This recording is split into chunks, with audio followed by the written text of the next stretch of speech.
guys.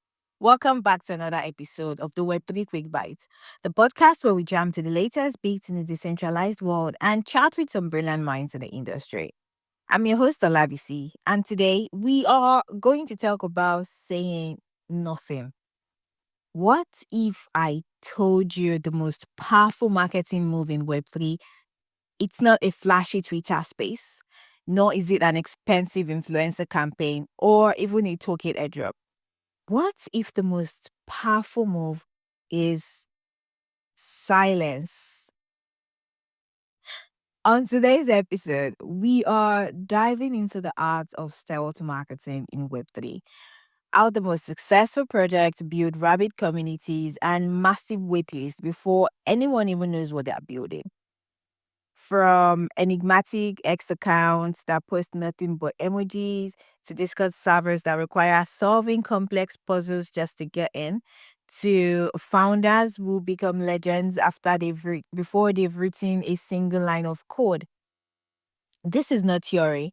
This is the playbook behind launches like Yuga Labs Otherside, at Gobblers, and other projects that went from zero to cultural phenomenon while still technically in stealth mode. So, buckle up because by the end of this episode, you know exactly how to make people obsessed with the products they haven't even seen yet. Before we dive into tactics, let's talk about why stealth marketing works so well in Web3. The thing is, human psychology hasn't changed just because we've moved to blockchain. We are still wired with the same curiosity circuits that made our ancestors peek inside mysterious caves even when they knew there might be a bear inside. So, a behavioral economist, George Lowenstein, he calls this the information gap theory of curiosity, which means when we sense a gap between what we know and what we want to know, it creates an almost physical sensation of discomfort, and we'll do almost anything to close that gap. That is why you find yourself staying up until 3 a.m. to finish that Netflix series. It's why clickbait headlines still work despite how much we claim to hate them. And it's why some of the biggest Web3 launches succeeded by revealing almost nothing about their actual product. I have a friend, yeah, who is a rational level headed developer. I'm talking, he has built really cool stuff on both layer ones and layer twos. But last year, I literally watched my friend spend hours solving Byzantine videos and joining obscure Discord servers just because some anonymous account posted a cryptic thread and knew it something is coming. That was all they needed to tweet to get my friend's attention. That's something it's coming in quotes. It turned out to be yet another NFT project. But the point here or the lesson to be learned here is that the journey made him feel like he was discovering hidden treasure. He was all in. He was into it. He became so fascinated. He really wanted to find out what was going on. And he was all into this before seeing a single pixel of the artwork. So, how do you actually do this? Or you're wondering, how will a project get someone to spend hours and hours trying to figure out what exactly they are about? How did they get to do this? And how can you do it for your project? So before I get into that, I would have to break down the four core strategies of effective stealth marketing in Web3 because, of course, marketing has strategy, marketing has plan, it has all of that. So don't be surprised that I'm going to break this down into four core strategies to be able to understand how to do effective stealth marketing in Web3. The first one will be strategic breadcrumbs. I'll explain.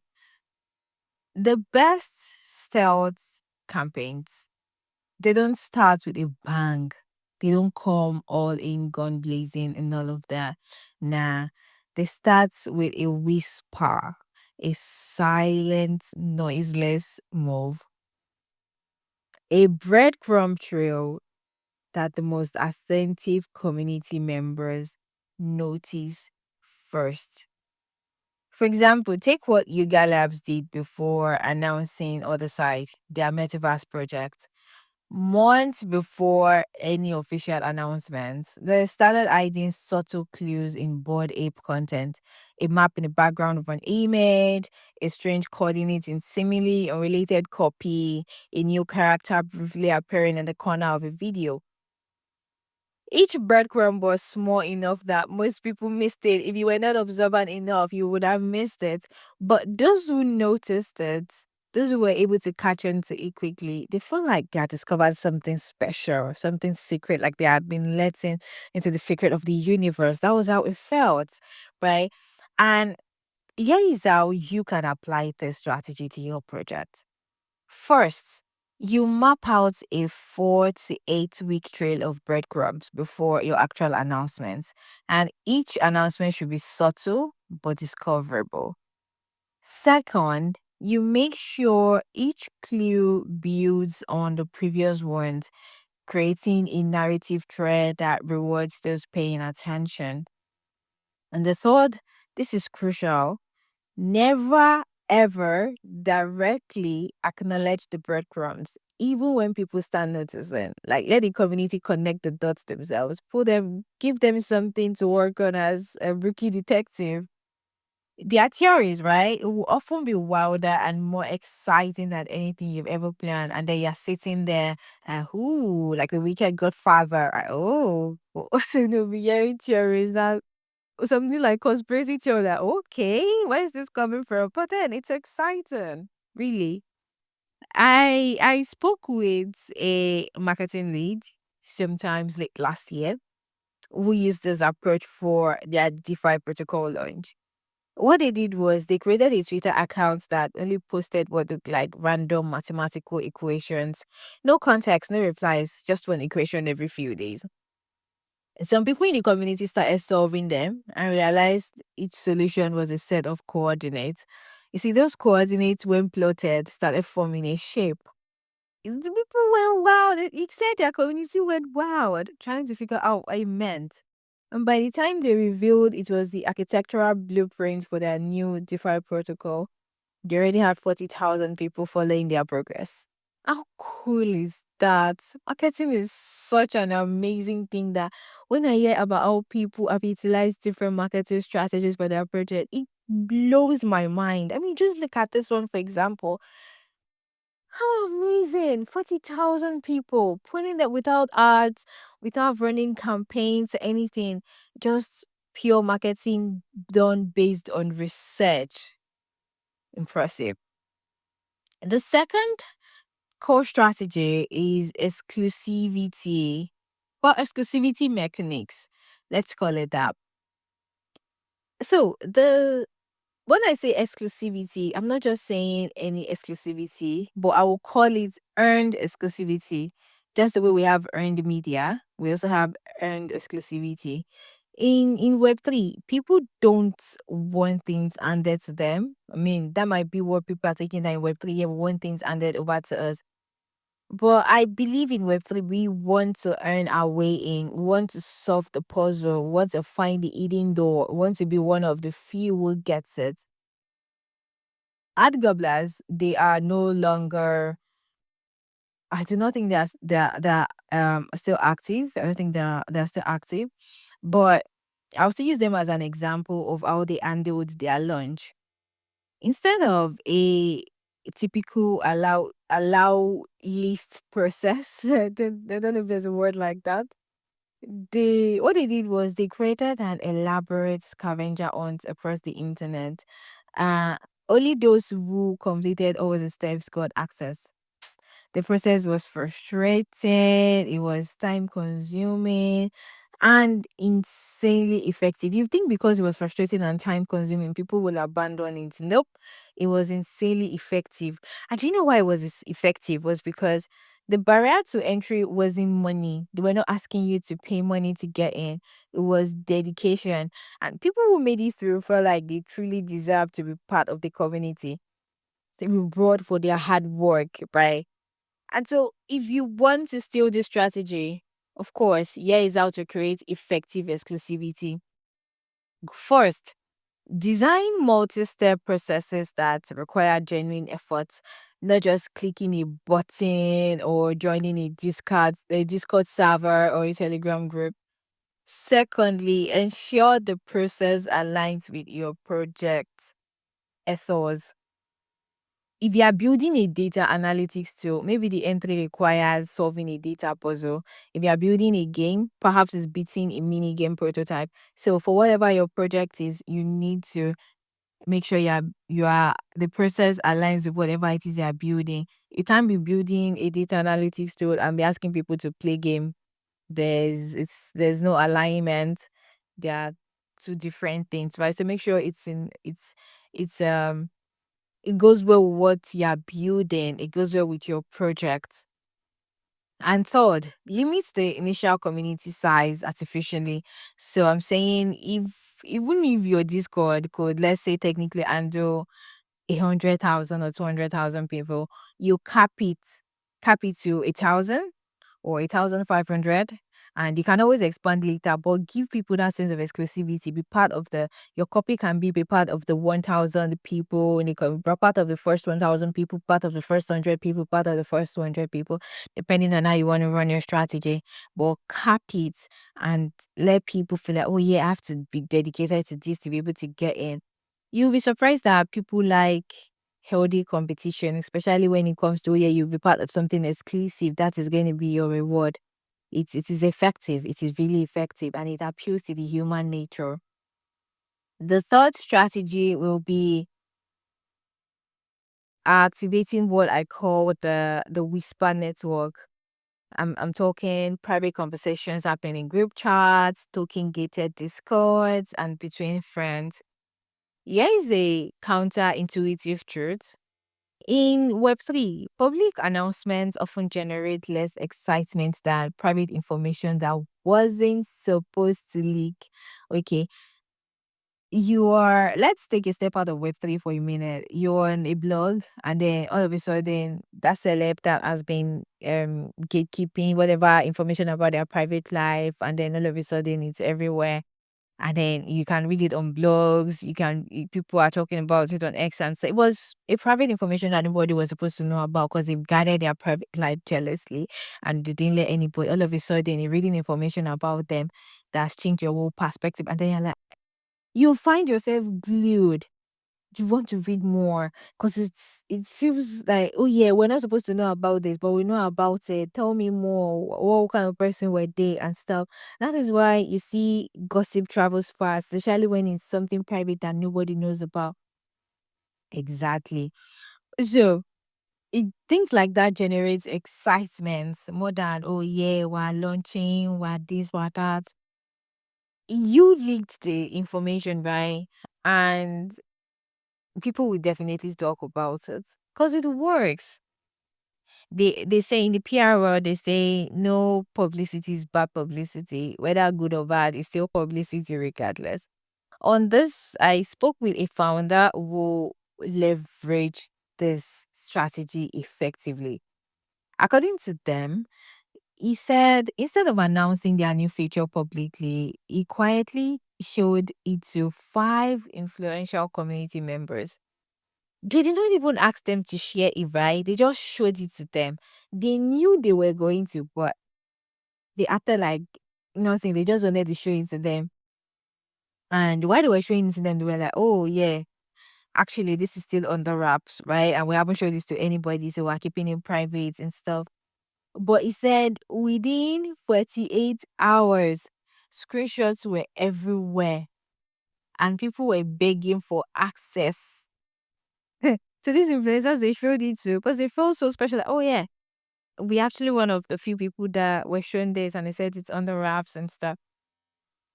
They took screenshots, and within 48 hours, 2 days, screenshots were everywhere, and people were begging for access. The fact that it leaked made it feel more special than any official announcement could have.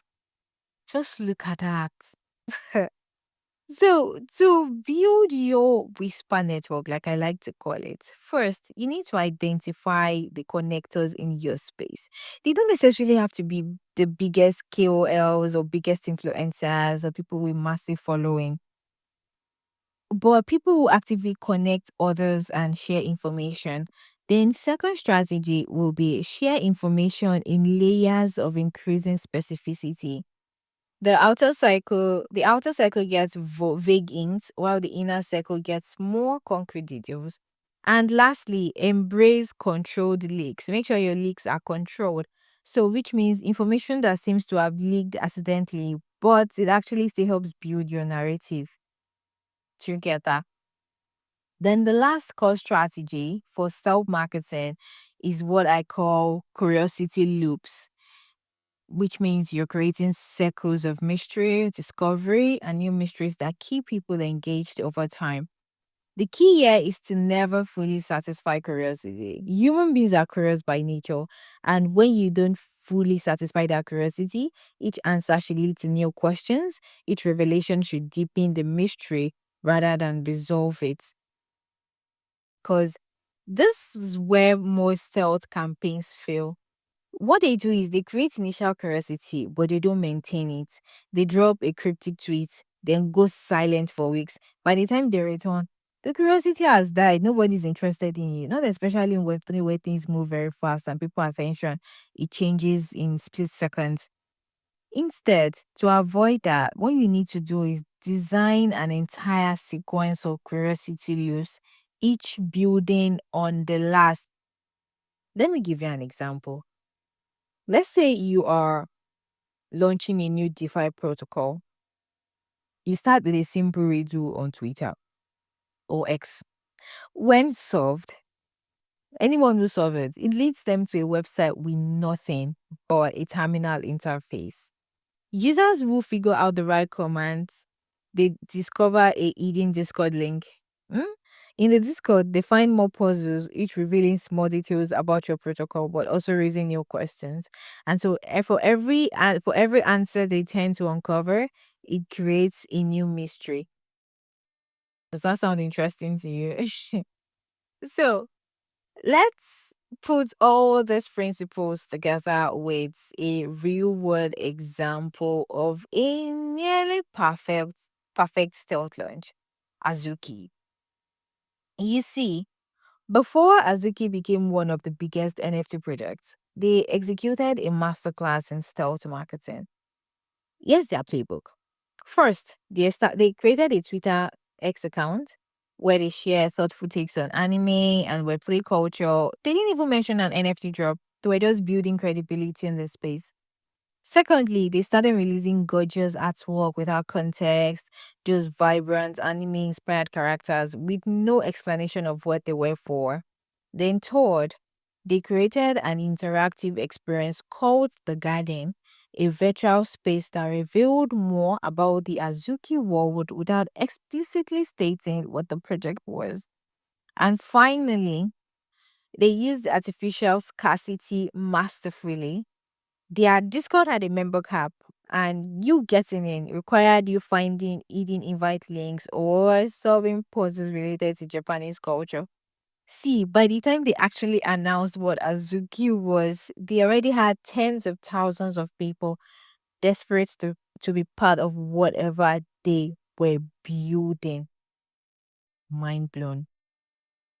So, I've been talking about the pros of self marketing and what you need to do to launch an effective one.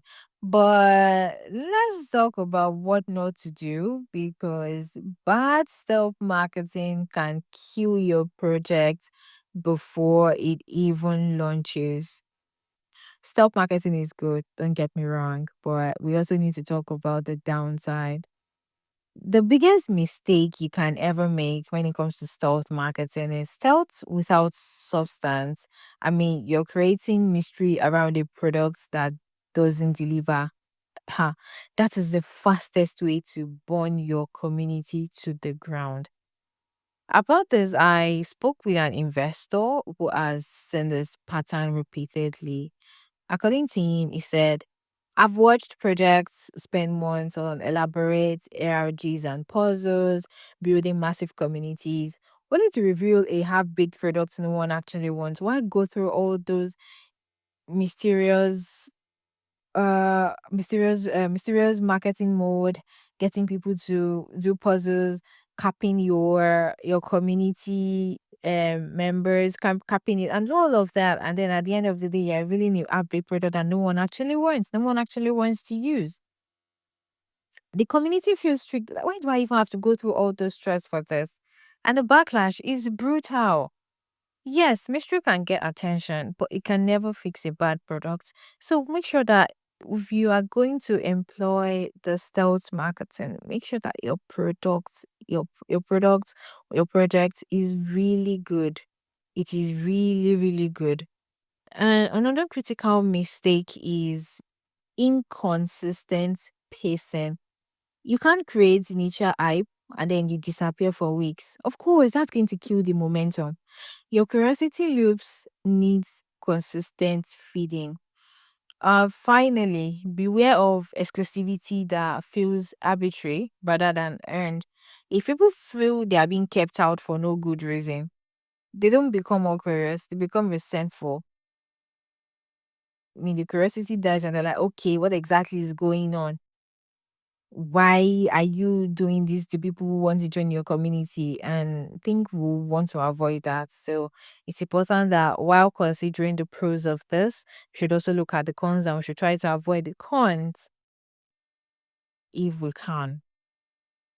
So I would say let's bring this all together, both the pros and the cons, into a practical framework you can actually use. Step one, map your narrative arc, which means ask yourself, what's the story you're telling through your stealth campaign? It shouldn't be random puzzles. It should build toward your actual product reveal in a meaningful way. Step two will be design your breadcrumb trail.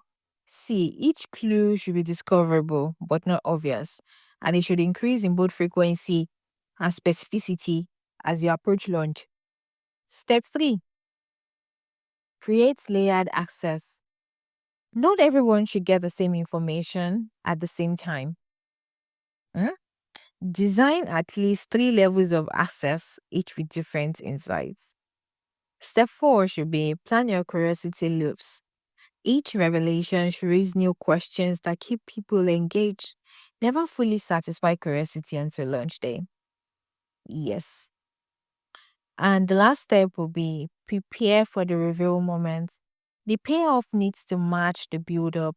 See, if people solved complex puzzles to join your community, your products and your projects better be worth the effort. And lastly, remember the goal is not just hype, it's qualifying your early community. You want the people who are genuinely excited about what you are building and not just airdrop hunters. In Web3, attention is the scarcest resource. It's the scarcest resource. Projects are launching every day, each shouting louder than the last about their features, their tokenomics, their roadmaps, blah, blah, blah, blah. But sometimes the most powerful signal cuts through the noise, not by being louder, but by being different, by whispering instead of shouting, by revealing just enough to make people leaning closer. The beauty of self marketing isn't just in building hype, it's in finding the right early community, the people willing to solve the puzzle, are often the same people who will stick with you through the inevitable challenges of building in this space. So the next time you see a cryptic tweet that makes no sense or an anonymous account posting nothing but emoji, pay attention. You might be witnessing the beginning of the next big thing in Web3, or it could be just another rock pull. Either way, now you know how they did it.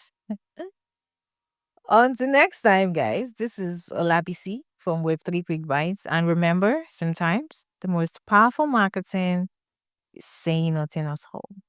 See you on the next episode.